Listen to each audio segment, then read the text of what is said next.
continua engordando? Esse é o segredo que eles não querem que você saiba. A indústria do fast food e seu marketing, com milhões em investimentos, guarda segredos dos alimentos e produtos que você precisa comer todos os dias. Nesse vídeo vamos falar sobre essas informações. Para receber mais livros como esse, se inscreva aqui no canal e curta o vídeo para ter conteúdos novos e úteis para sua saúde e melhor qualidade de vida. O excesso de calorias são tão fáceis de conseguir em qualquer lugar, e a qualquer hora que o nosso paladar poderá ficar dependente no que há de mais viciante no mundo alimentício. Sabemos que supermercado é lugar de comprar comida, arroz, feijão, verdura, legumes, frutas, mas enchemos o carrinho de bolacha, refrigerante e salgadinho. Temos que conviver com a concorrência desleal entre cookies e brócolis. Em nossos dias, existem cada vez mais gente morrendo de overdose, de obesidade. O excesso de açúcar no sangue e a pressão alta, agravada por doses cavalares de sal, já matam mais do que a fome em muitos países, inclusive no Brasil. Em 1990, a desnutrição infantil era o principal fator de risco para a saúde no mundo, como mostrou o maior e mais recente estudo já feito sobre o assunto. Em 2010, desnutrição infantil caiu para o 8º lugar e cedeu a liderança para os males do coração. Nesses 20 anos, menos crianças morreram por causa do baixo peso, mas adolescentes e adultos com menos de 35 anos passaram a conviver muito mais com doenças crônicas, causadas pela má alimentação, que antes chegavam apenas na terceira idade, tanto que os jovens agora são considerados a nova prioridade global no ramo da saúde. Do jeito que está o presente, o futuro não é promissor. É só olhar os dados. A obesidade infantil cresceu 550% no Brasil entre 1974 e 2009. Muitas crianças desenvolveram diabetes, e entre 6% e 8% delas já são hipertensas. Significa que as chances delas comerem errado para o resto da vida e conviverem com males crônicos desde cedo são enormes. Pior é que o exemplo muitas vezes vem de casa. Uma pesquisa da Universidade Federal de São Paulo mostrou que 31% dos recém-nascidos com menos de 3 meses de vida já tinham experimentado açúcar. Até o 6º mês, 12% tomavam refrigerante, número que sobe para 20% aos 9 meses. Bebês com menos de 1 ano de idade, que tomam frequentemente refrigerante, chegam a 56%. Seria muito cômodo pensar que as mães simplesmente perderam o bom senso e resolveram engordar os filhos. A verdade é que as brasileiras já representam 44% da força de trabalho no país, segundo o Banco Mundial. Em 1990, eram 35%. O tempo para amamentar e fazer as refeições de casa diminuiu. A culpa e a vontade de recompensar as crianças de todas as formas aumentaram na mesma proporção. O apelo da indústria é forte. Enquanto você lê estas linhas, tem um monte de cientista dentro de laboratórios de grandes empresas escaneando cérebros e desvendando como a comida estimula um dos mecanismos mais poderosos da evolução humana, o centro de recompensa. Em 1974, quando nossos pais, avós ou bisavós compravam algo para comer, eles investiam a maior parte do dinheiro em arroz, feijão e vegetais variados. Nos anos 2000, nós fizemos uma mudança nesse perfil. De lá para cá, compramos 32% menos alimentos como mandioca, cenoura, batata e beterraba, 31% menos de feijão e 23% menos de arroz. Em compensação, nossa lista de compras, se comparada à de nossos avós, teve um aumento de 400% de refrigerante, 400% de biscoitos, 82% de refeições prontas, 300% de embutidos, 100% de frango e 23% de carne bovina. A única carne que teve queda de consumo foi a de peixe, 41%. Com o paladar acostumado a açúcar, sal, farinha e gordura, mais de 90% dos brasileiros não atingem a recomendação mínima para consumo de frutas, verduras e legumes, que é de 5 porções por dia. Não por acaso, o imposto sobre o refrigerante está em discussão em 20 estados americanos. A ideia é cobrar $0,01 por 30 ml da bebida. Quando a gente comia comida de verdade, controlava a quantidade de sal, açúcar e gordura dos alimentos. Hoje, não fazemos ideia do que tem dentro de uma lasanha congelada que espera meses no supermercado para ganhar um lar. De onde vem aquela carne?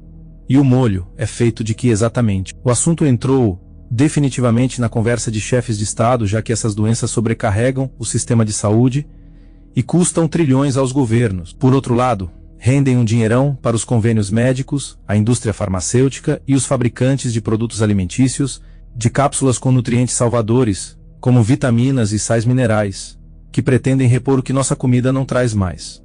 Banir a batata frita do cardápio, por exemplo, para muitos equivale a viver em um mundo sem internet. Existem povos que se alimentam de muita carne, Outros são vegetarianos. O que nosso corpo não aprendeu a dar conta é do excesso de modernidades inventadas nos laboratórios, como a gordura hidrogenada e os conservantes químicos. Não existe civilização que viva bem só à base de comida processada, que, traduzindo, é a chamada dieta ocidental, inventada nos Estados Unidos e importada não só pelo Brasil, como por meio mundo. Desde que o mundo é mundo, seu cérebro vai em busca de calorias. Ele até sabe que salada é mais digna para a saúde, mas se vende por qualquer porção de gordura e açúcar que apareça. Isso vem de longa data. Como nossos ancestrais não podiam comprar filés e batatas congeladas no mercado mais próximo, saíam à caça para garantir o jantar. Só que nem sempre o dia de trabalho rendia. O cérebro, que pensa em tudo, criou mecanismos de sobrevivência para livrar a espécie da extinção em tempos de gazelas magras. Um deles foi estocar qualquer caloria excedente em forma de gordura. Assim, o corpo poderia recorrer a essas reservas internas quando o mundo lá fora estivesse muito cruel. Outro foi aprender a identificar, pelo cheiro e pelo gosto, os alimentos mais energéticos que costumam ser adocicados. Já os maiores venenos da natureza são amargos. Nossa aversão a eles é fruto de uma engenhoca neural de preservação. Mas como convencer alguém a comer mais do que precisa para acumular reservas de gordura, quando a fome já foi embora? Nunca menospreze o poder do cérebro. Ele desenvolveu um circuito chamado centro de recompensa. Toda vez que você come um alimento bem calórico, estimula essa região a liberar uma descarga de dopamina, a substância inebriante do prazer. A sensação é tão boa que dá vontade de repetir sempre. Em um processo parecido com o da excitação sexual, o funcionamento das áreas ligadas ao raciocínio e ao pensamento lógico é reduzido, e a atividade nas regiões mais profundas e mais antigas do cérebro, que são responsáveis pelas emoções e pelos instintos, aumenta, detalha o neurologista Leandro Teles. Na prática, acontece assim: quando as reservas de energia estão baixas, o corpo produz hormônios que estimulam a fome. Os sentidos, como a visão e o olfato, ficam aguçados. Aí, você vê uma comida, ou sente o cheiro, ou então pensa nela, e já começa a salivar. Seu estômago se prepara liberando sucos gástricos que vão dissolver toda a refeição. Quanto mais calórico for o alimento, mais seu cérebro fica interessado. 1 grama de gordura tem 9 calorias, 1 grama de proteína pura 4. Daí o sucesso do hambúrguer e a agonia dos vegetais. Quando você morde um cheeseburger, é recompensado com uma bela dose de dopamina e se sente mais feliz instantaneamente. Para o cientista alimentar americano Stephen Witherly, o cérebro é capaz de calcular quanta energia e, portanto, dopamina cada alimento vai gerar durante o processo de mastigação e digestão. Os sensores para isso estão em toda parte: na língua, no céu da boca, no nariz, nos olhos, na garganta, nas células de gordura, fora que existem 100 milhões de células nervosas no sistema digestivo. Ele diz que quanto mais calórica e agradável for a comida, mais seu cérebro vai querer repeti-la. Vamos imaginar esse processo acontecendo com os nossos ancestrais, mais especificamente depois que descobriram o fogo há 2 milhões de anos. Do fogo vieram rapidamente os cozidos de vegetais e a ideia de fazer o primeiro churrasco da humanidade, que ainda não era composta por Homo sapiens, surgidos há 200 mil anos, mas por nosso avô evolutivo, o Homo erectus. O calor quebra as moléculas dos alimentos em pedacinhos menores. Assim, fica tudo mais fácil de mastigar e de ser aproveitado pelo organismo. Ou seja, cozinhar é fazer uma pré-digestão fora do corpo. Isso também explica outra tentação alimentícia: a dos alimentos cremosos, cozidos ou não. Sorvete, chocolate, mousse, manteiga, recheio de bolachas, requeijão, purê de batata, queijo derretido, molhos, tudo isso dá mais água na boca que a maior parte dos alimentos sólidos, justamente porque é mais fácil de digerir, leva as calorias do prato para suas células com mais eficiência. Comparado a um alimento cru, o cozido fornece até 3 vezes mais energia, que é sinônimo de caloria. Amido, por exemplo. O amido da batata, do trigo, da cevada, do arroz é composto por 2 moléculas, a amilose e a amilopectina. Quando o vegetal está cru, as duas ficam bem grudadas e quase inacessíveis ao sistema digestivo. Quando o amido vai para o fogo, as duas se separam e fornecem energia para o corpo. Por isso, os alimentos cozidos são mais calóricos. E por isso que ninguém saliva diante de uma batata crua ou de um pé de trigo, mas tem uma reação bem diferente quando vê uma porção de batata salté, um pão quentinho ou uma lasanha. Com a carne, o alimento básico dos nossos ancestrais, não é diferente. Carne crua até é atraente. Os carpáceos e os sashimis estão de prova, mas o cozimento dá uma bela força. O fogo, de certa forma, quebra as proteínas da carne, tornando-a mais amigável ao sistema digestivo e fazendo com que um bife seja mais calórico que um naco de carne crua. Obter mais reservas calóricas em menos tempo permitiu aos nossos avós hominídeos se dedicarem a outras funções, como a criação de ferramentas mais eficientes para colher e caçar. Quando homens e mulheres da savana africana, o habitat natural dos nossos antepassados, se reuniam para um churrasco, não faziam ideia que hoje estaríamos aqui comentando a vida deles. Mas eles foram importantes, porque o cozimento pode ter contribuído para o desenvolvimento do nosso cérebro. É o que defende o antropólogo americano Richard Wrangham, professor de Harvard. Ele acompanhou durante um ano a rotina de chimpanzés na Tanzânia para estudar seus hábitos alimentares, comendo tudo o que eles comiam.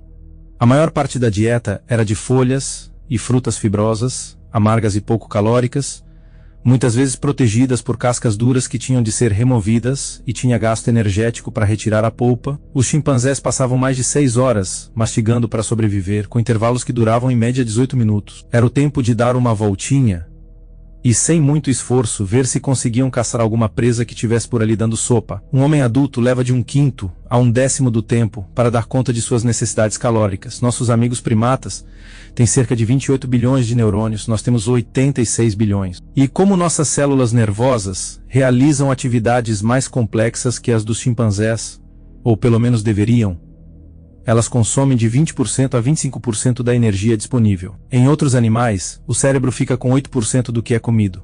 Ou seja, de cada 2.000 calorias que consumimos, 500 vão só para a massa cinzenta e o sistema nervoso. Seriam necessárias mais de 9 horas por dia, mastigando o que a floresta tem a oferecer para obter tudo de que precisamos. Conclusão: temos um cérebro enorme e com mais neurônios por centímetro quadrado porque aprendemos a tirar mais calorias da comida. Somos a única espécie que cozinha. Logo nos tornamos a única capaz de alimentar um cérebro altamente complexo, e sem o incômodo de passar o dia todo se alimentando. Mesmo assim, nossos ancestrais conviviam de perto com a escassez. Eles se estabeleciam em um lugar, caçavam os animais e colhiam os vegetais disponíveis. Mas uma hora a fonte secava e eles tinham de fazer as malas para achar outro canto. O cérebro turbinado, no entanto, levou a ideias brilhantes como plantar sementes e domesticar animais para o consumo. Em tempos cruéis, eles teriam uma bela reserva. Em lugares com solos bem férteis, então, mudariam o mundo. E mudaram mais ou menos em 10.000, numa região extremamente fértil ao redor de 2 grandes rios, o Tigre e o Eufrates, onde hoje fica um pedaço do Iraque, da Síria, da Turquia e do Líbano. Foi provavelmente ali que a seleção natural das plantas mais calóricas e dos bichos mais gordos fez nascer a agricultura e a pecuária, permitiu ao homem se estabelecer em locais por mais tempo, criando comunidades, depois cidades, leis e funções sociais cada vez mais específicas. Reservas maiores de comida significaram também mais tempo livre. E desse tempo livre nasceu a engenharia, a escrita. O trigo tem uma participação importante nessa história, porque se adapta mais facilmente a condições climáticas diferentes, e pode ser cultivado com sucesso em várias regiões do planeta. É assim também com o milho, a soja e o arroz. Eles são fáceis de transportar e não estragam tão facilmente. Estaria tudo muito bem se a evolução não tivesse se deparado com o surgimento do disque pizza. Imagine se você pudesse descobrir o que exatamente existe nos alimentos que dispara o mecanismo de recompensa no cérebro, e isolasse cada uma dessas substâncias. Para completar, seria quase um milagre se grandes quantidades dessas delícias fossem mais baratas do que os próprios alimentos de onde elas vieram, pois esse sonho foi realizado antes mesmo de você nascer, no fim do século XIX, com o começo da produção em larga escala de farinha, açúcar e sal altamente refinados e das doses cavalares de gordura adicionadas na comida. Hoje, esses 4 ingredientes são a base da comida industrializada. Eles estão em tudo. Tem sal até nos doces, no chocolate, no refrigerante, no iogurte, e açúcar nos salgados, como lasanha congelada, ervilha em conserva e frango temperado. Não por acaso esse quarteto atua no cérebro de um jeito semelhante ao das drogas. Porque a ideia é mesmo você querer cada vez mais e mais. E funciona. No Brasil, 73% dos alimentos consumidos vêm da indústria, inclusive nas regiões mais distantes dos centros urbanizados. No norte, por exemplo, existe até supermercado flutuante, saindo de Belém, passando pela ilha de Marajó, e chegando ao baixo, Amazonas, com bolachas, chocolates, iogurtes, sucos prontos e salgadinhos, que substituem com bastante praticidade um pato no tucupi. É a globalização do paladar. A farinha existe há séculos. Pegar uma planta e tirar dela as fibras, as proteínas e os minerais, ou seja, refiná-la, é uma prática comum desde os primórdios da civilização. No Egito Antigo e na Europa medieval, era hábito comum triturar trigo e centeio para cozinhá-los em peras e fazer pão. O resultado era uma massa consistente e rústica. A diferença é que o refinamento não era tão grande como nos dias atuais. Hoje, desse processo não sobra quase nenhum nutriente para contar história. Até mesmo as versões integrais são empobrecidas se comparadas às menos processadas feitas tempos atrás. Além de mais caro naquela época, o trigo sempre teve um sabor mais adocicado. Outra característica desse grão é deixar o pão mais leve e fofo do que aquele feito com a cevada. O poder aquisitivo de quem comia era o que determinava a proporção entre os dois tipos de matéria-prima e o acesso ao refinamento dela. Quem tinha dinheiro podia pagar por uma massa mais pura, do ponto de vista de que ela era livre das cascas dos grãos, e mais branca também. Boa parte dos camponeses não tinha nem moinho para fazer sua própria farinha nem forno para assar pão. Ambos cobravam como pagamento receber uma parte do produto. E muitos deles ficavam com uma quantidade maior do que prometiam, colocando areia e serragem no lugar do produto que foi retirado. Enfim, resumo da ópera. O pão da plebe era sempre mais escuro. Essa ideia de que quanto mais branca for a comida, melhor ela é, estendeu-se depois ao açúcar também. O primeiro processo automático de refino da farinha foi patenteado por um americano chamado Oliver Evans, lá atrás, em 1785. Ele teve a ideia de submeter sementes de trigo a um mecanismo em que elas passam por dois cilindros que giram para lados opostos e esmagam os grãos, tirando deles o germen, que é o embrião, fonte riquíssima de vitamina I, e a casca, de onde se produz o farelo, substância de coloração marrom e cheia de fibras. O que sobra desse processo todo é o endosperma, que é a comida da planta, com alta concentração de amido. É esse amido que continua sendo triturado nos cilindros para virar um pó bem fininho, a farinha branca, a energia, em estado puro, a substância que faz seu cérebro soltar rojões de tanta alegria quando a pizza chega em casa. O sal já foi a moeda mais valiosa do mundo. Os romanos recebiam pagamentos em sal, e você também recebe de certa forma, porque é daí que vem a palavra salário. Nos tempos pré-geladeira, ele era o principal conservante de alimentos devido à ação de uma substância, o sódio, que corresponde a 40% do sal. Os outros 60% são de cloro e atrai para si as moléculas de água. Quando você salga uma comida, o sódio faz uma drenagem nela e, por isso, torna o ambiente um lugar hostil para muitos micro-organismos. Sem as bactérias no pedaço, o alimento dura mais tempo do que em condições normais. No seu corpo, duas funções importantes do sal são manter o equilíbrio de água dentro e fora das células e conduzir impulsos nervosos. Mas em grande quantidade, o sódio chupa mais água do que deveria e desencadeia uma resposta do organismo para tentar equilibrar a quantidade de líquido em circulação. A pressão arterial sobe e o volume de sangue que segue para o bombeamento no coração aumenta. Manter o sistema operando nessa capacidade máxima pode causar infarto, derrame e problemas nos rins que não dão conta de filtrar tudo. E o excesso de sal tem sido um hábito. Uma pesquisa mostrou que 89% dos homens e 70% das mulheres entre 19 e 59 anos consomem sal acima do limite de 5 gramas por dia. A ingestão média é de 11 gramas. Se você considerar que o sal tem 40% de sódio, então são 4 gramas dessa substância por dia, quando o limite estabelecido é de 2 gramas. Recentemente, um estudo da Associação Brasileira das Indústrias da Alimentação eximiu a comida processada de ser a maior fonte de sódio na alimentação. Segundo a pesquisa, os produtos industrializados respondem por apenas 23%, em média, do consumo de sódio. No Sudeste, o número sobe para 29%, mas os resultados não garantem aos alimentos processados o título de bons moços. Uma pesquisadora da Universidade de Calgary, no Canadá, analisou 186 papinhas e outros alimentos infantis e descobriu que 63% tinham excesso de sódio ou de açúcar. Nos Estados Unidos, cientistas do Centro Monell, dedicado ao estudo do paladar e do olfato, acompanharam 61 bebês divididos em 2 grupos e concluíram que o gosto por sódio pode ser aprendido. Quando eles tinham 2 meses de idade, receberam água com diferentes quantidades de sal. Todos eles rejeitaram a bebida ou se mostraram indiferentes a elas. Aos 6 meses, eles foram divididos em 2 grupos. Os que comiam alimentos com nenhum ou pouco sal, como frutas e vegetais frescos, e os que eram acostumados a bolachas, cereais, pães e outras coisas salgadas. Os bebês do primeiro grupo preferiram água natural e os do segundo gostaram mais da água salgada. Como a infância é uma fase importante para a definição do paladar, quem aprende a gostar de sal logo cedo dificilmente vai abrir mão de doses extras dele na vida adulta. O sódio virou a fonte principal dos conservantes químicos que permitiam levar alimentos, de preferência enlatados, a populações cada vez maiores e a soldados que passavam meses nas guerras. É o caso do caldo de carne, uma comida desidratada que em contato com a água vira facilmente uma sopa. Meio tablete dele tem 40% de todo o sódio que deveria ser consumido por um adulto em um dia. O produto foi desenvolvido no século XIX por um químico chamado Justus von Liebig, que nasceu na Prússia, e numa região que hoje faz parte da Alemanha, Liebig fazia vários experimentos em seu laboratório usando comidas. Um dia, decidiu cozinhar pedaços de carne até transformá-los em um líquido concentrado e depois em pó. Mais denso e seco do que o alimento fresco, o extrato de carne durava mais tempo e podia ser carregado mais facilmente pelas tropas do exército. Essa invenção foi não só a precursora dos cubinhos de carne que hoje habitam nossas cozinhas, mas também de um modelo industrial para transformar alimentos frescos em produtos fáceis de transportar e com prazo de validade bem maior. Para isso, a indústria desenvolveu outros conservantes à base de sódio, como benzoato de sódio, nitrato de sódio, nitrito de sódio, bisulfito de sódio, metabisulfito de sódio. O potássio e os ácidos também dificultam a vida das bactérias, o que explica a quantidade enorme de sorbato de potássio, benzoato de potássio, ácido sórbico e ácido benzoico no nosso cardápio. Conservantes, antioxidantes e estabilizantes também foram desenvolvidos para prolongar a vida útil da comida.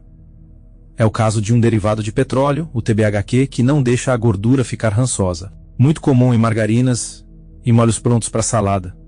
Ele é rigidamente controlado pelos órgãos de saúde para não ultrapassar a quantidade de 0,2 gramas a cada 100 gramas de óleo. Ingerir 1 grama pode provocar enjoo, vômito e desmaio. 5 gramas são letais. Claro que é impossível você ingerir tanto molho, pronto a ponto de ter uma overdose de TBHQ, mas o exemplo deixa claro que estamos comendo com o inimigo. Outro agente indigesto da industrialização é a amônia, que pode ser utilizada no processamento de carne. A receita padrão do hambúrguer industrializado é pegar restos de carne gordurosa que antes eram destinados apenas para a produção de sebo ou de ração para animais, e colocar em uma centrífuga de alta velocidade para separar 90% da gordura, deixando apenas uma pasta mais magra. Depois é misturada com outros pedaços de carne moída, temperos, conservantes para criar um hambúrguer.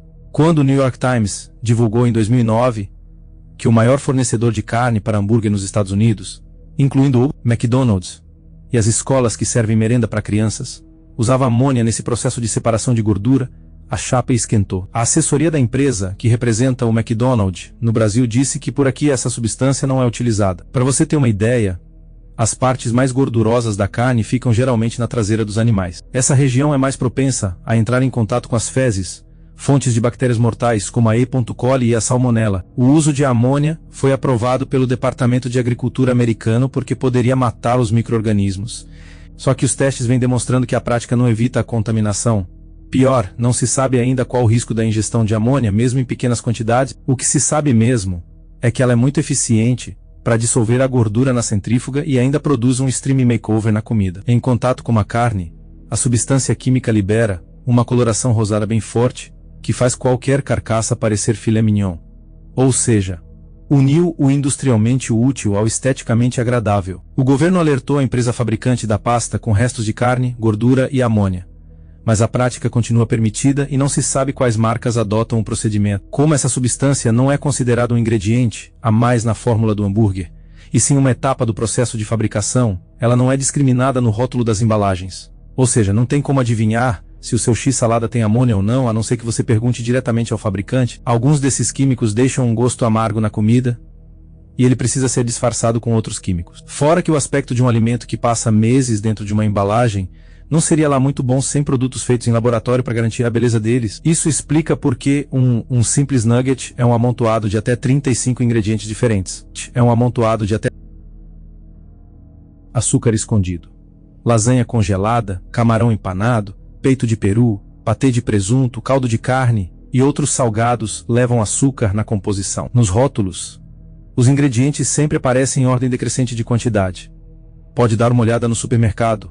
No caldo de galinha tem mais açúcar do que carne de galinha. No salgadinho de queijo, tem mais desse pó doce do que de queijo. Veja alguns produtos e seus principais ingredientes. Tem de tudo, mas o açúcar é onipresente. Amendoim japonês, amendoim, farinha de trigo, açúcar, sal, molho de soja. Caldo de carne e sal, gordura vegetal, amido, açúcar, alho, carne bovina, pimenta vermelha, salsa, louro, realçadores de sabor, glutamato monossódico e inosinato disódico, aromatizantes, corantes caramelo e urucum, acidulante, ácido cítrico.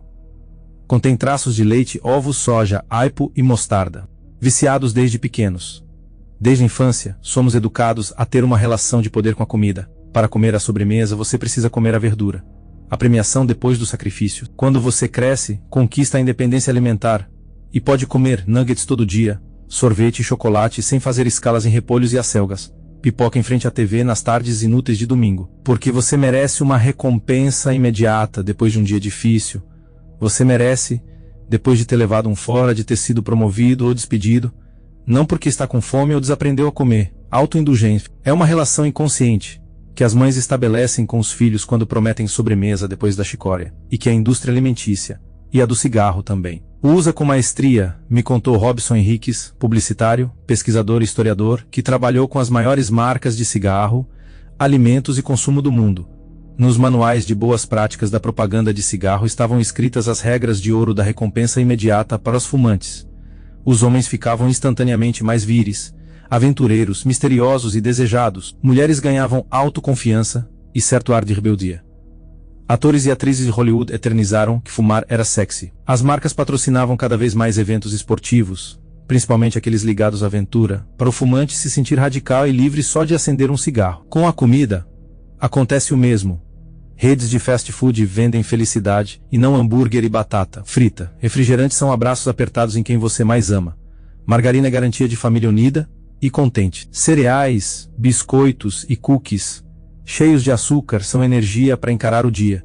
Comida congelada é a certeza de elogios do maridão, da mulher ou dos filhos e grátis, tempo livre para ficar com eles. Do ponto de vista comercial, não existem motivos para pensar que comprar comida é diferente de comprar cigarro ou roupa ou carro. De um lado, existe um consumidor com um desejo ou uma necessidade buscando satisfação.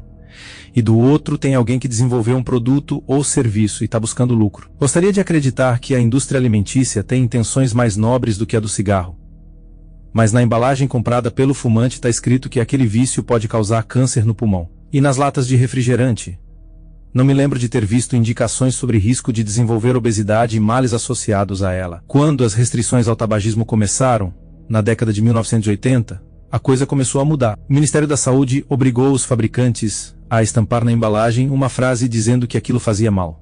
Depois vieram as fotos de pessoas doentes, a criação de fumódromos nos locais fechados e hoje, a permissão de soltar fumaça apenas ao ar livre. Criou-se uma consciência a respeito do tabaco, que naquela época estava relacionada às principais causas de morte nos Estados Unidos. Em 2004, a liderança do ranking foi perdida para as doenças derivadas da má alimentação. Por quê? Porque, se hoje o poder de convencimento da indústria do cigarro foi limitado, o da comida industrializada foi ampliado. Enquanto você lê este livro, um grupo de americanos está reunido em uma sala, respondendo a perguntas de um entrevistador interessado nas impressões dele sobre uma determinada comida. Aconteceu, por exemplo, quando eles quiseram saber o que leva as pessoas a comprar café. Eles passaram a primeira hora falando sobre coisas práticas e racionais ligadas ao café, como o preço do produto e quantas xícaras tomam por dia. O entrevistador fingia que dava a maior importância, mas na verdade não estava nem aí. Na segunda hora, as perguntas foram para o lado mais emocional, e o papo começou a ficar melhor.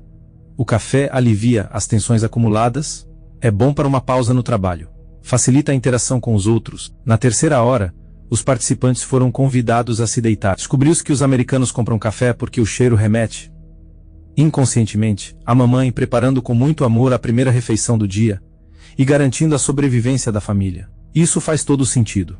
Então os fabricantes começaram a injetar aroma de café nas embalagens para que o cheirinho de infância inebriasse o consumidor na hora em que ele a abrisse. Cada vez que comemos, o cérebro registra uma ficha completa com o gosto, o cheiro, as sensações e o nível calórico que acompanharam as mastigadas.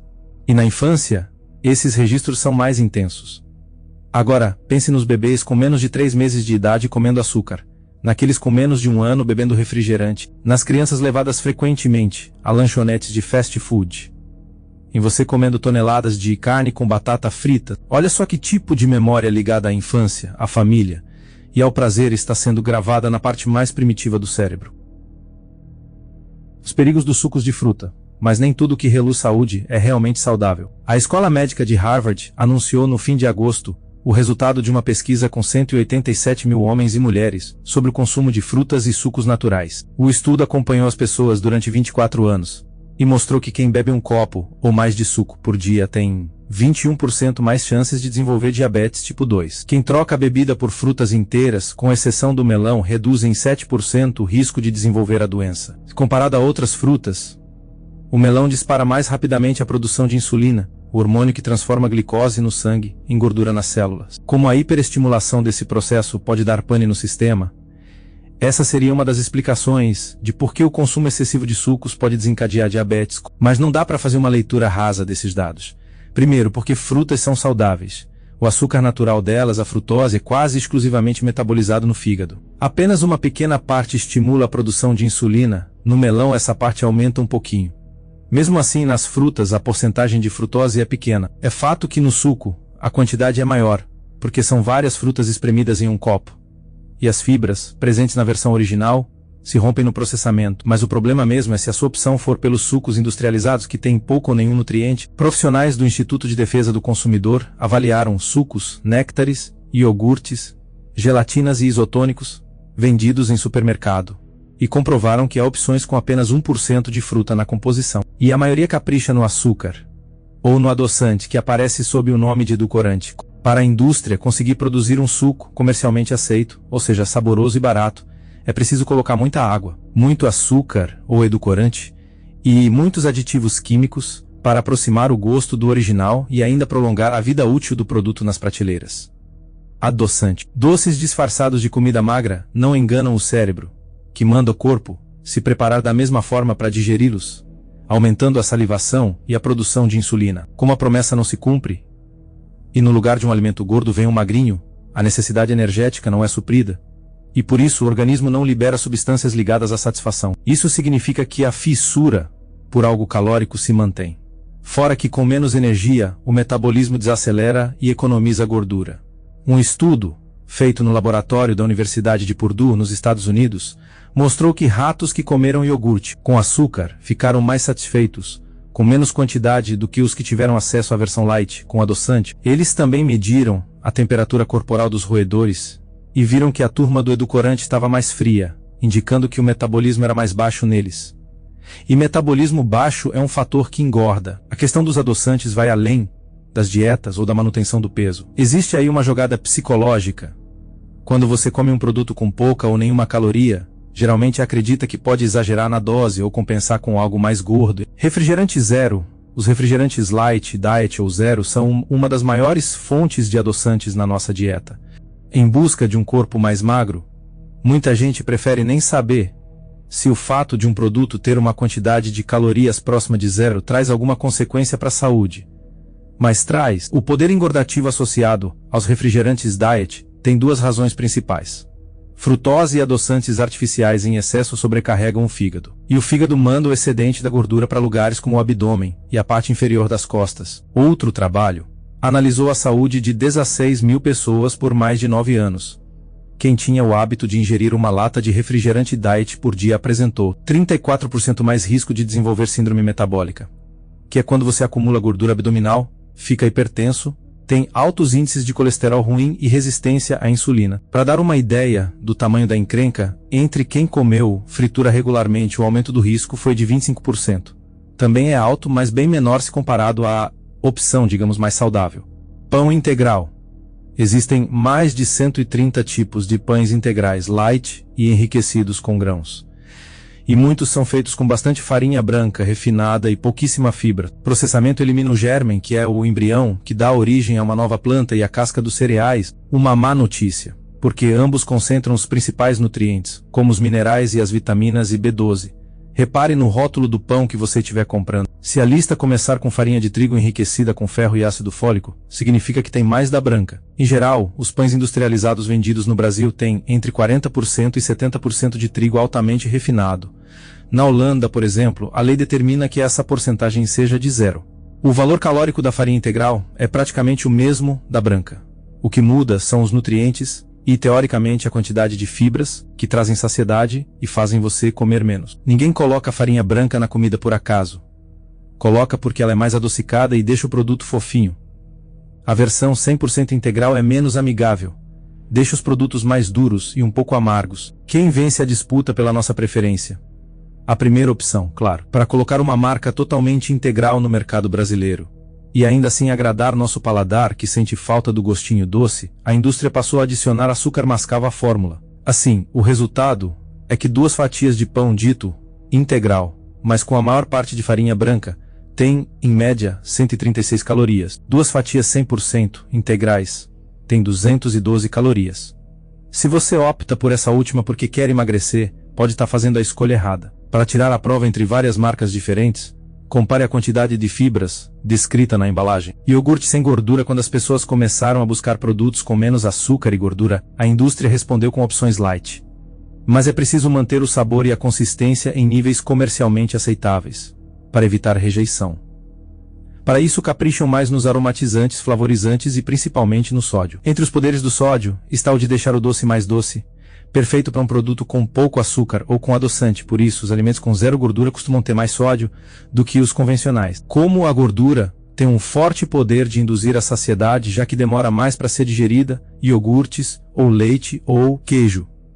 Sem ela são como água. Você tem a sensação de que não tem nada no estômago e que a fome não passou. E a chance de querer compensar com algum outro alimento é grande. Outra questão, ligada ao leite e derivados magros, é que as vitaminas contidas neles precisam justamente de gordura para ser completamente absorvidas pelo corpo. Sopas. Comer um legume é diferente de tomar um caldo com legumes. Alimentos sólidos dão mais trabalho para serem digeridos do que os líquidos, por isso geram mais gasto calórico. As fibras que se desmancharam na sopa passam mais rápido do estômago para o intestino, e o amido dos legumes logo vira glicose no sangue. Conclusão: você acaba ficando com fome. As sopas industrializadas que você encontra em saquinhos no supermercado têm bastante sódio, e muitas contêm gordura vegetal hidrogenada, a trans e maltodextrina, composto de glicose que provoca uma enxurrada de insulina, o hormônio que pega o açúcar do sangue e estoca nas células. Pega o açúcar dos adoçantes. Muitos adoçantes foram inventados por acaso, durante o processo de fabricação de remédios. Frutose e esteviosídeo são os adoçantes naturais mais frequentes na nossa dieta, mas existem outros, criados em laboratório, como o aspartame, o ciclamato e a sacarina. Na embalagem dos produtos, adoçantes podem aparecer como edulcorantes, dá no mesmo. Dentro do seu corpo, alguns são metabolizados no fígado e lá disparam um processo chamado de lipogênese, que é a transformação das moléculas dessas substâncias em ácidos gordos, também chamados de ácidos graxos, e depois em uma gordura conhecida como triglicerídeo. Parte dessa gordura é armazenada no fígado, e o excesso é mandado para as células, principalmente as da barriga. Outros adoçantes não são absorvidos pelo organismo e vão direto para os rins, podendo sobrecarregar o órgão. Os edulcorantes não requerem insulina para serem metabolizados, por isso são recomendados para diabéticos que não produzem o hormônio adequadamente. Confira os mais populares: aspartame. Composição: 2 aminoácidos, fenilalanina e ácido aspartico. Calorias: 4 por grama. É o adoçante com gosto mais próximo do açúcar. Poder adoçante 200 vezes maior que do açúcar. Acesulfame K. Composição: ácido acetoacético, da família do ácido acético, presente no vinagre. Poder adoçante 200 vezes maior do que o do açúcar. O acesulfame é derivado do potássio, simbolizado pela letra K. Esteviosídeo. Origem: uma planta chamada Stevia rebaldiana, parecido com o de uma planta chamada Alcaçuz. Poder adoçante: 300 vezes maior que o do açúcar. Conhecida também como folha doce ou folha de açúcar, a estévia é uma planta originária de regiões tropicais e subtropicais e consumida por várias tribos indígenas, tanto na alimentação como para fins medicinais, já que ela tem propriedades antibióticas. Ela foi estudada pelo botânico espanhol Pedro Jaime Esteve, no século XVI. O nome da planta é inspirado no sobrenome do pesquisador, mas ela não era manipulada para a extração do adoçante natural. Frutose. Origem: mel, frutas e outros vegetais, como o milho. Calorias: 4 por grama. Sabor: mais doce do que o açúcar. Poder adoçante: 170 vezes maior do que o do açúcar. O adoçante natural dos carboidratos foi descoberto por um químico francês em 1847. Na maioria das vezes, a frutose se liga a moléculas de glicose para formar a sacarose, que é o açúcar de mesa. As principais fontes de frutose usadas pela indústria são a cana, o milho e a beterraba. Estudos mostram que excesso de frutose pode diminuir a produção do hormônio leptina, responsável pela sensação de saciedade, e aumentar o de grelina, que dispara a fome. Pesquisadores acreditam que esse adoçante, que é o principal componente do xarope de milho com alto teor de frutose, é largamente usado na indústria alimentícia, abre o apetite, e por isso pode contribuir para o aumento de peso. Sacarina. Composição: tolueno. Elemento orgânico, cloro e dióxido de enxofre, poder adoçante 300 vezes maior do que o do açúcar. Foi a primeira substância adoçante feita em laboratório em 1878. Em 1886, ela começou a ser produzida em uma fábrica, na Alemanha, mas não era consumida em larga escala, já que deixa um gosto amargo na boca. Com as duas grandes guerras mundiais e o racionamento de alimentos nesses períodos, a sacarina e outros adoçantes inventados depois se popularizaram.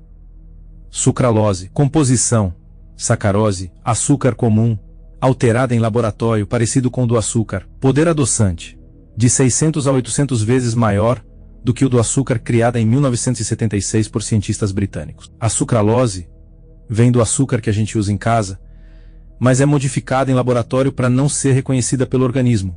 Por isso, ela vai parar diretamente nos intestinos e nos rins. No Brasil, a sucralose foi aprovada em 2008. Como funcionam as dietas?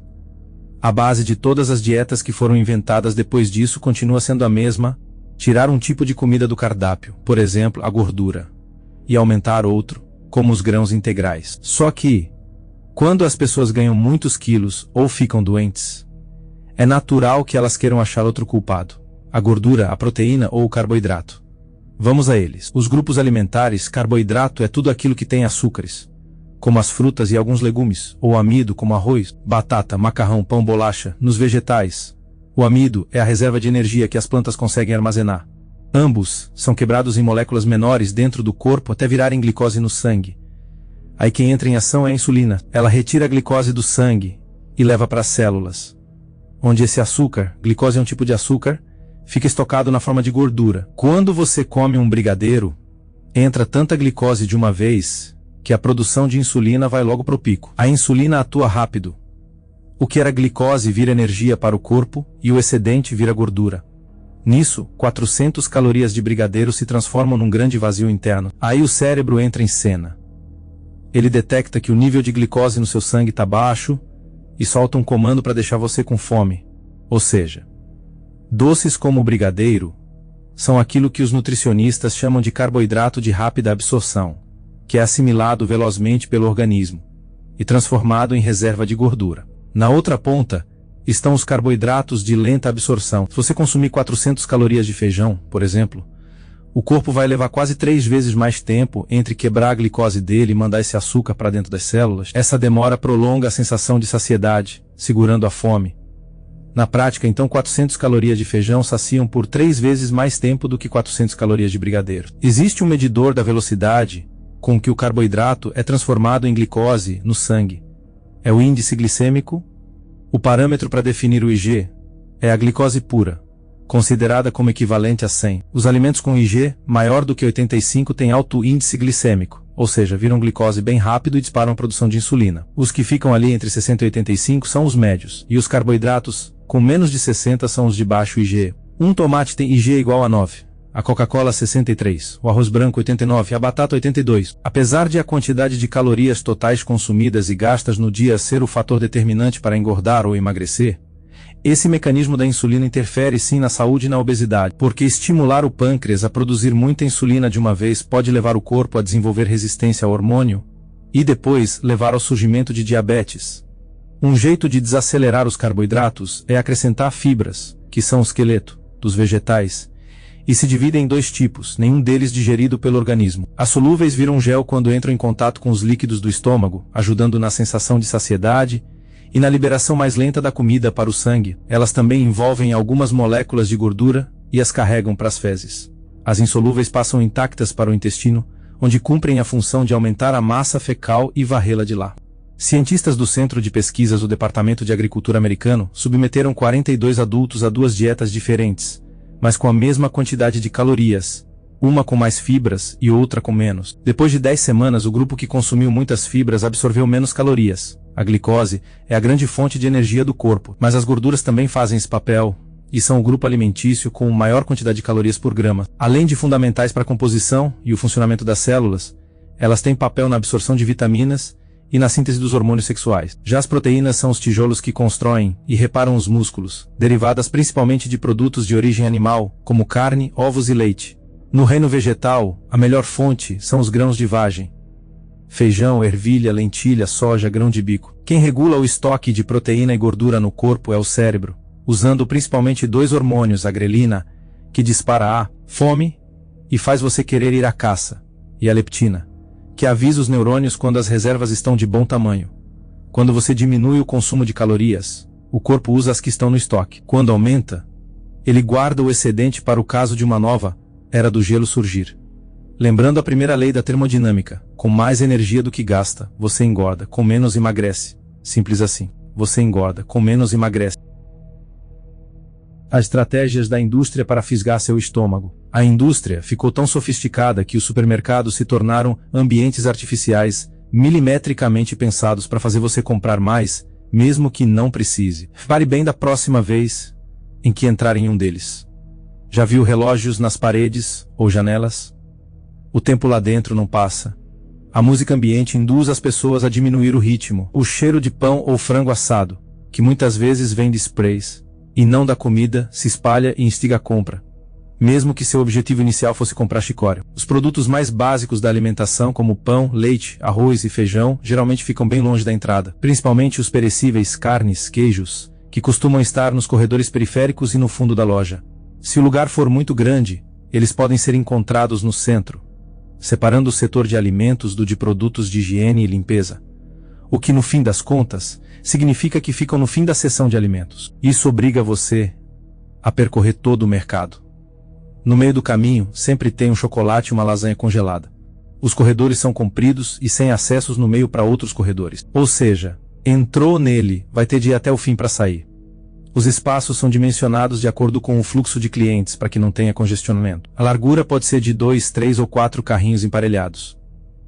O que importa é que a chance de você olhar para os lados e se encantar com algum produto de que não precisa é grande. Acontece com todo mundo. Um caso pessoal: era uma noite de junho e eu estava voltando do trabalho. Parei no supermercado para comprar um filé de peixe que ia ficar perfeito com uma saladinha. Mas para chegar à peixaria, tive de atravessar um corredor com produtos para festa junina, paçoca, milho para pipoca, pé de moleque, doce de abóbora em formato de coração, salsicha, maionese e pão de hot dog. Àquela altura, meu cérebro já tinha se convencido de que cachorro quente e doces eram muito mais práticos e tentadores do que salmão com alface. Tanto que nem me lembrei da peixaria, voltei dali direto para o caixa. É comum também que os supermercados tenham quiosques que vendem lanches e salgados bem no meio da seção de hortifruti. Mais um teste de persistência, para ver se sua vontade de comer brócolis vence o cheiro de calabresa com queijo do pastel ao lado. O que costuma acontecer é o seguinte: você manda ver no pastel e compra brócolis para comer outro dia. O supermercado ganha em dobro e sua geladeira agradece por mais um vegetal que chega verdinho e apodrece lá dentro. As versões industrializadas são bem mais caras do que as naturais, mas o apelo da refeição rápida pode vencer. E as frutas então? Prefere laranjas, que precisam ser cortadas e espremidas, ou suco pronto? A posição dos alimentos também faz diferença.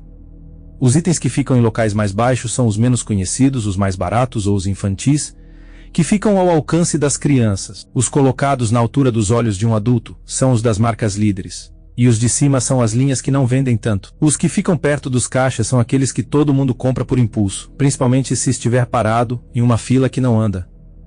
Salgadinhos, chocolates, balas. A indústria produz tantas opções que, se ninguém fizer nada para ganhar a sua preferência, elas passam despercebidas. Por isso, tudo numa embalagem é pensado por especialistas e testado entre consumidores, das cores chamativas ao tamanho das letras, que são grandes só na parte das informações que vão estimular as vendas. Os animais que você come são turbinados com aditivos químicos e produzidos em série, como numa linha de montagem. Os animais que comemos são crias de grandes laboratórios rurais ou aquáticos. O salmão é um exemplo. Na natureza, ele é branco e vai ganhando a cor rosada porque come camarão, que por sua vez come um tipo de alga que contém um pigmento rosado chamado astaxantina. Só que quase 100% desse peixe vendido no Brasil vem de cativeiros e recebem astaxantina. Uma linha de montagem, basicamente. Outros animais crescem e engordam à base de ração com aditivos, hormônios e anabolizantes.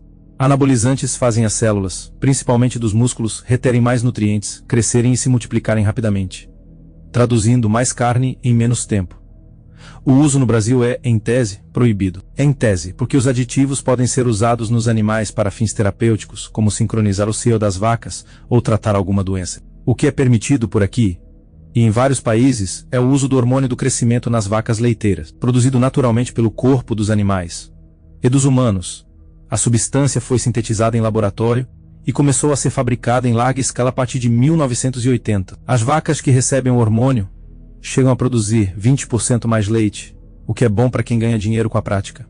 Para o consumidor, há dúvidas sobre o efeito disso na saúde. Estudos europeus apontam que esse hormônio pode causar alergias e até câncer em quem bebe o leite, então seu uso é proibido por lá. Em 2007, o Ministério Público do Pará entrou com uma ação contra o uso da substância no rebanho nacional até que se prove ser segura, além de exigir a especificação nas embalagens de carne, leite e derivados de animais tratados com ela. O pedido foi negado, tudo isso para crescerem e engordarem rápido, e no caso das galinhas, para aumentar a produção de ovos. Assim como acontece com a gente, boa parte dos animais tem um mecanismo regulador de sono desencadeado pela melatonina, um hormônio produzido pela glândula pineal. Quando anoitece, o cérebro manda uma mensagem para liberar a produção de melatonina.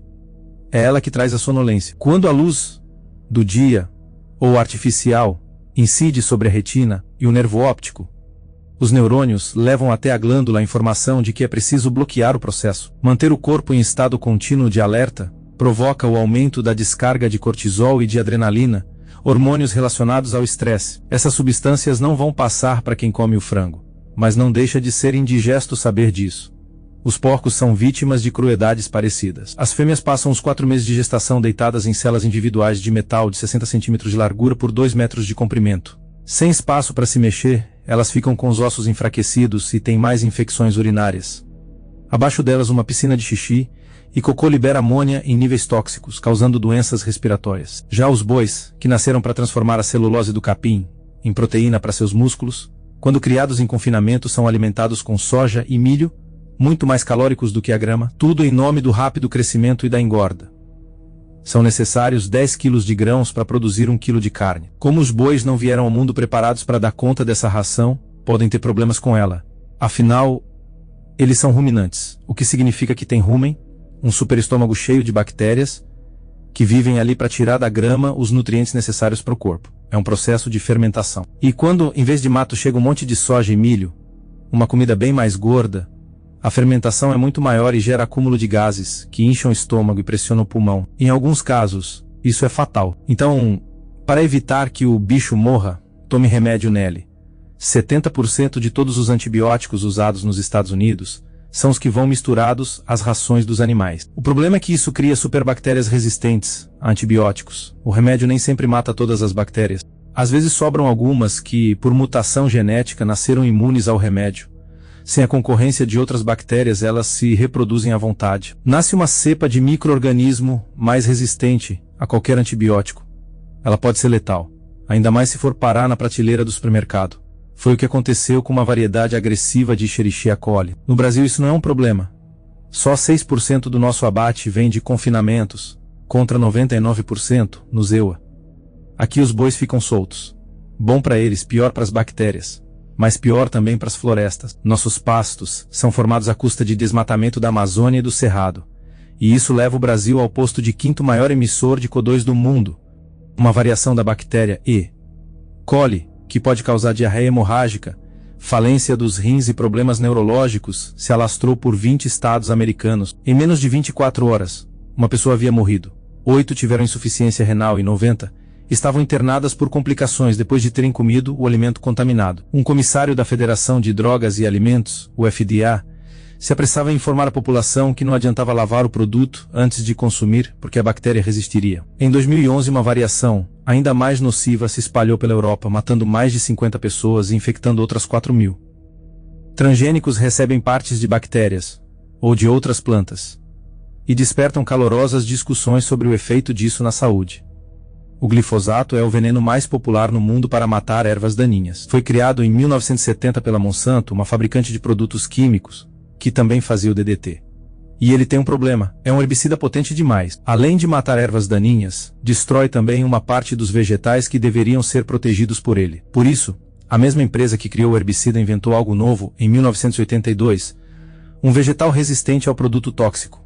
Era o primeiro transgênico da história. Basicamente, transgênicos são vegetais que recebem algum gene para que desenvolvam características diferentes. O gene pode vir de alguma bactéria, por exemplo, e geralmente deixa a planta mais resistente a pragas, ou algum agrotóxico, ou então muda a composição nutricional dela. Na Europa, os transgênicos são considerados comida nova. Por isso, passam por testes e aprovações governamentais que podem levar anos para serem concluídos. Os poucos organismos geneticamente modificados, OGMs, liberados por lá são mais usados em ração animal e na indústria química. É o caso de uma semente de milho com gene de uma bactéria tóxica para as pragas, desenvolvida pela Monsanto, e da batata com alto teor de amido, matéria-prima para a fabricação de papel e de adesivos. Hoje, os custos com uma plantação de soja transgênica e uma convencional praticamente empatam. Mesmo assim, alguns agricultores estão deixando os transgênicos de lado e migrando suas técnicas de produção para a convencional. Quando você anda na seção de frutas, verduras e legumes convencionais do supermercado, não tem ideia de como aqueles vegetais foram parar ali. Para que eles resistam ao transporte e ao tempo de validade, são geralmente colhidos verdes, como acontece com bananas e tomates, e recebem spray de conservantes químicos. Na banana, aplica-se um fungicida na casca, para que ela não escureça. Alguns vegetais são besuntados de cera para ficarem lindos e brilhantes depois de vários dias longe da terra. A cera também retém água nas frutas e vegetais, da mesma forma que os hidratantes fazem com a pele depois do banho. Ainda assim, comer vegetais é a alternativa mais saudável que a sua alimentação pode ter. Se eles vierem de produtores locais, terão menos conservantes e serão mais frescos. É difícil fazer estudos conclusivos sobre a qualidade nutricional da comida orgânica comparada à tradicional. Mesmo que você dê tomates orgânicos a um grupo e convencionais a outro, e passe a medir os níveis de vitamina no sangue e as dosagens de colesterol e de triglicérides, quem é que pode dizer que o tomate, e não o restante da alimentação ou o estilo de vida ou a herança genética, foi responsável pelos bons ou maus índices de saúde? Além disso, alimentos são o que são. Alimentos. Eles não salvam ninguém do apocalipse. Comer alface orgânica não torna você imune a doenças graves se seus hábitos não forem saudáveis. Ingerir licopeno, beta-caroteno ou vitamina C não é a única solução. Vale mais ter uma alimentação variada no dia a dia do que focar em apenas uma substância salvadora. O fato é que quando um vegetal nasce e cresce por conta própria, sem a ajuda de adubos químicos ou agrotóxicos, precisa aprender a se defender. No mundo verde, isso significa desenvolver mecanismos para armazenar o máximo de nutrientes que garantam a sobrevivência e ainda produzir substâncias que os protejam, como os antioxidantes. Como funcionam os antioxidantes? Todas as células precisam de oxigênio para viver. Quando elas usam esse oxigênio, acontece a oxidação, que libera moléculas conhecidas como radicais livres. Os radicais livres se ligam a outras moléculas no sangue e causam mais oxidações. O resultado é que o ambiente fica tóxico. Isso danifica o DNA das células. E DNA danificado significa, entre outras coisas, envelhecimento. Ou seja, a oxidação nos deixa mais velhos. Os antioxidantes, se não garantem juventude, pelo menos retardam o caminho para a senilidade. O corpo vem de fábrica com um mecanismo que repara parte desses estragos da oxidação, mas a alimentação obviamente é importante. Alguns alimentos têm substâncias que se ligam aos radicais livres e anulam seu efeito tóxico. No cacau, assim como no vinho tinto, nas frutas vermelhas e no chá verde, quem faz essa função são os flavonoides. Cientistas da Universidade Cornell, nos Estados Unidos, fizeram uma medição e descobriram que a quantidade de flavonoides do cacau é quase o dobro da encontrada no vinho tinto e aproximadamente o triplo da existente no chá verde. Por isso, hoje, pequenas doses de chocolate por dia são consideradas terapêuticas, desde que o doce tenha 70% ou mais de cacau. Pesquisadores da Universidade de Cambridge avaliaram a incidência de derrame e doenças cardíacas em 114 mil pessoas. Comparados aos que limitaram o consumo de chocolate amargo a menos de 2 barrinhas por semana, aqueles que comeram mais de 2 tiveram 36% menos chance de desenvolver doenças cardiovasculares e 29% menos riscos de sofrer um derrame.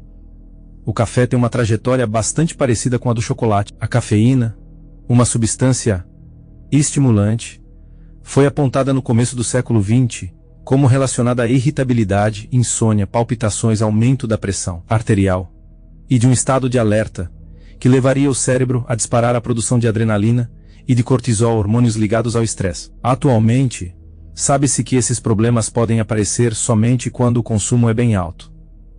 Os médicos recomendam manter a dose entre 3 e 5 xícaras por dia.